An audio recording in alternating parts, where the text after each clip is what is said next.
Canon E510 mga ka-JJR. Tapos may error. Ayan. E08.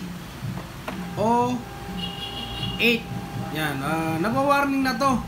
Kaso pinapareset na rin ng may-ari para wala na daw problema pagka claim nila. Kaya ito, i-reset na natin. Yan. Papatayin nyo muna para mag-service mode. Yan.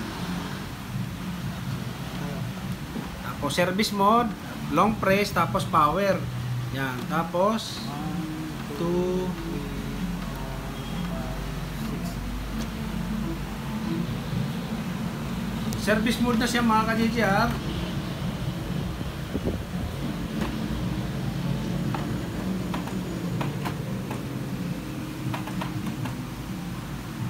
Ayan. Steady na. Punta na tayo sa computer nyo. Pindutin natin yung resetter. Yung service tools. Ayan. Same lang po ng resetter. Yung mga IP2770, MP237 at MP287. Kaya pag nandito na kayo sa service tools, ito lang pipindutin nyo yung ayan, all, tapos yung sa gitna, set. Ayan. Pagdating dito mga ka-JJR, ayan, magpuprint na yan ng 00. Ayan, ganun lang po mag-reset ito. Kailangan bago niyo po buksan yung service tools, mag-service mode muna kayo. Tapos yung patay nyo na, tapos i-on nyo na ulit.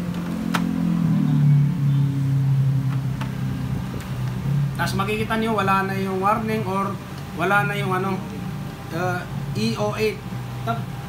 Pagka-reset talaga, anong lalabas? 500, di ba? E08. Ayun.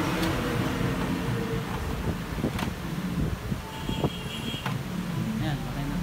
Tapos on nyo na mga ka-JJR. Ayan. Normal na. Kaya yun, ganun lang mag-reset. 6 yun tol, di ba? Long press, tapos power, tapos iiwan yung power, tapos 6 to mga ka-JJR, 6. Kaya yun, ganun lang mga ka-JJR. Maraming salamat. Huwag niyo pong kalimutan i-like, share, subscribe na rin. Salamat po.